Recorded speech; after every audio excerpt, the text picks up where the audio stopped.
সততার সাথে ইসলাম শিখতে আমাদের চ্যানেলে তোমাকে স্বাগতম।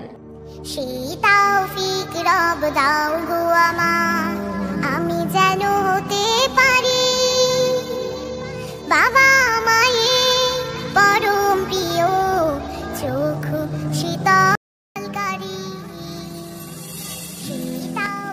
ফাতিমা, আজকে আমাদের ক্লাসে হাদিস শেখানো হয়েছিল জানো, দান করলে কখনো গরিব হই না। হ্যাঁ ওমর, আমার আম্মু বলে ছোট হলেও ভালো কাজ করলে আল্লাহ খুশি হন। চলো আমাদের জমানো টাকাগুলো দিয়ে মসজিদের সামনে কিছু পানি রাখি। ভালো আইডিয়া, এটা একটা সহজ সাদকা। সেই তৌফিক রব দাও গো আমার, আমি যেন হতে পারি বাবা মায়ের পরম প্রিয়, চক্ষু শীতলকারী। তোমাদের যদি আমাদের অ্যানিমেশনগুলো ভালো লাগে তাহলে অবশ্যই আমাদের চ্যানেলটি সাবস্ক্রাইব করো। ধন্যবাদ। এমন নতুন নতুন আরো ভিডিও পেতে আমাদের চ্যানেলটি সাবস্ক্রাইব করুন।